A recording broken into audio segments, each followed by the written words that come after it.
Ta-da.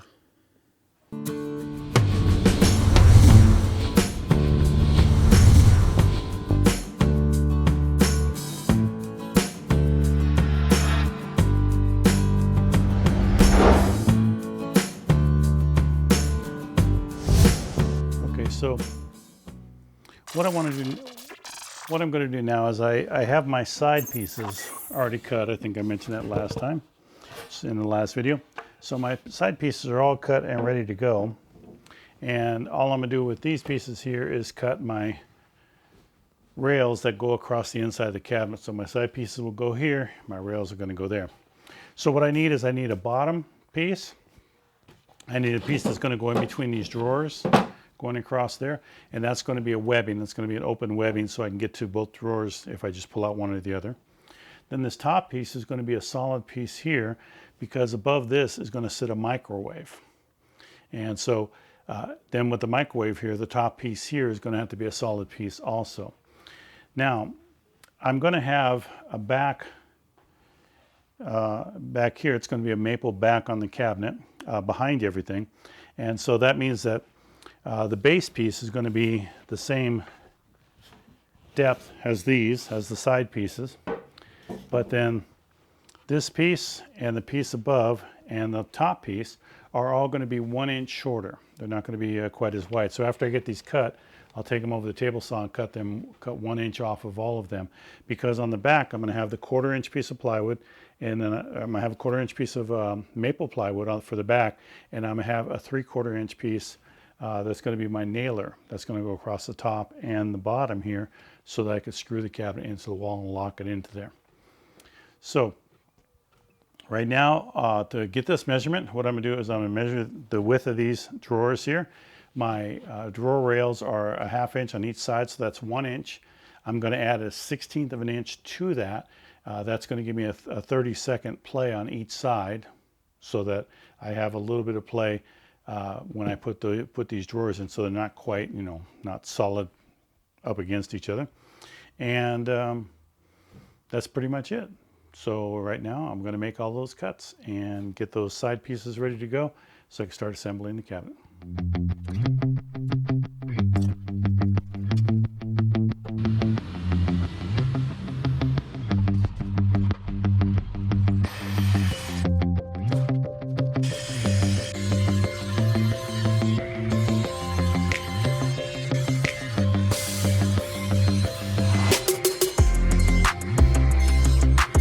Okay, so my next step for construction is going to be getting my shelves ready for assembly into the sides of the cabinet here. Now, before I put this Purple Heart on, I'm going to want to do all of my pocket holes in this. Now, I decided to make a little bit of a change. If you watch my other 2 videos on my cabinets that were done before, I was using basically dados in them to set them all up. So I'm going to go with the pocket hole jigs, the pocket hole jig and pocket holes. Just for ease of construction, getting them all together rather quickly.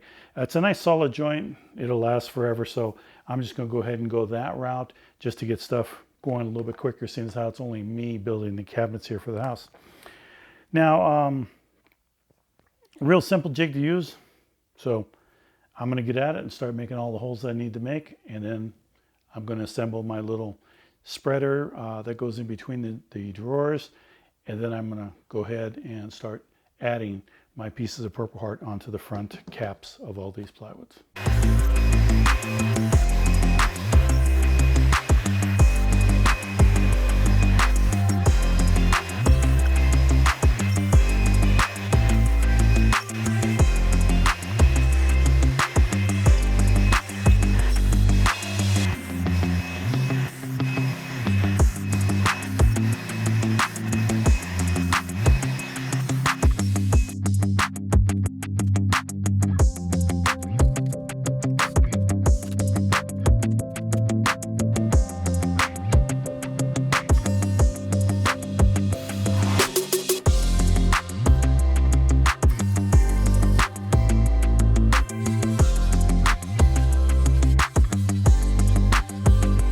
Okay, so I have my webbing all glued together and screwed together.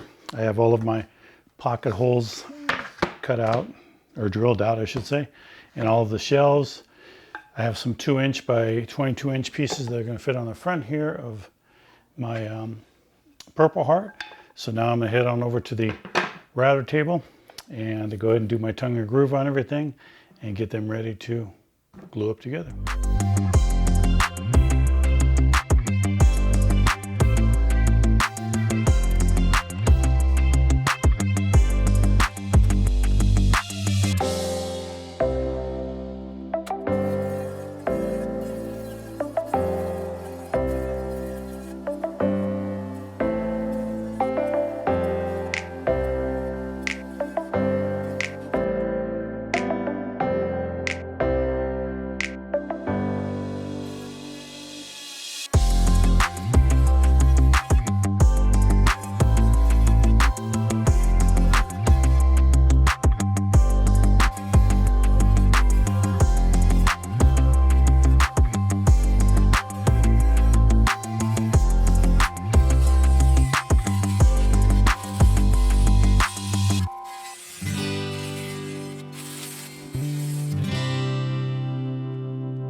Okay guys, so my cabinet is all set up, ready to go. I have my sides. This is going to be the finished side here. Got my drawers are all in. They're just sitting in there. They're not in yet. I still have to put the center line drawer slides in. But I also have to make my false fronts for my drawers, which are going to be maple and Purple Heart. And then the drawer handles on there. And this part here is going to be for a microwave. So that's what's going to go into this spot. It's made specifically for a microwave to go in. Now I don't have the back in there yet because I'm still deciding on how I'm going to set up the microwave back here and where the plug's going to go on this. So I still have that. I may even put a socket on the outside of this cabinet here. I'm not sure yet. But plenty of room for the microwave with a little bit of breathing room around so that the exhaust air can get on out of there. There is going to be a solid back though. That's what this groove back here is for. I'll be putting that in, and I just have to put the back in and a couple nail strips back there. But that's all going to be covered in the second part of the video during the drawer fronts and the finish work on the cabinet.